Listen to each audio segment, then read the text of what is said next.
अस्सलामुअलैकुम मुअज़्ज़िज़ असातिज़ा, सामाईन कराम और मेरे प्यारे साथियों, सबसे पहले मैं आप सबको अपनी दिल की गहराई से यौम जमहूरिया की मुबारकबाद पेश करती हूँ।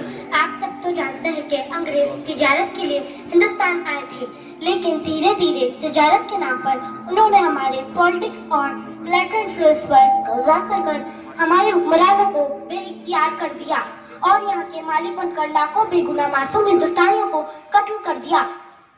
अंग्रेजों ने हिंदुस्तानियों की हजारों आबादियां वीरान कर दी। यूं महसूस हो रहा था कि हिंदुस्तान का सितारा हमेशा के लिए गुरूब हो जाएगा, लेकिन इस धरती के मालिक व खालिक का दस्तूर रहा है कि जुल्म की टहनी कभी फलती नहीं, जुल्म की टहनी कभी फलती नहीं, नाव कागज की सदा चलती नहीं। चुनांचा हिंदू मुस्लिम एकता के नतीजे में हिंदुस्तान का सितारा चमका।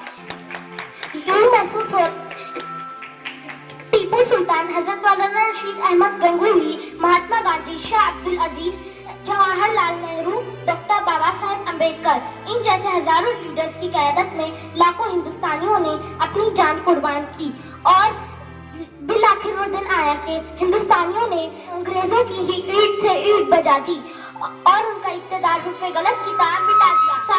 मुअज़्ज़िज़ सामाईन कराम, आज़ादी के बाद अब जरूरत थी एक ऐसे दस्तूर की जो हमारे मुल्क की तरक्की में बेहतरीन साबित हो।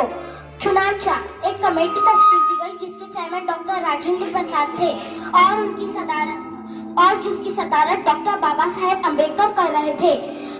फिर नामा मसूदा तैयार किया गया और 26 जनवरी 1950 को पूरे मुल्क में लागू कर दिया गया। और यही वजह है कि हम 26 जनवरी को जश्न यौम जमहूरिया मनाते हैं और जात पात के भेदभाव को मिटाकर एक जगह जमा होकर आइन की पासदारी करके इस बात का एतराफ करते हैं कि हम आपसी इत्तेफाक और एकता का दरवाजा हमेशा के लिए खुला रखेंगे। शुक्रिया। जय हिंद।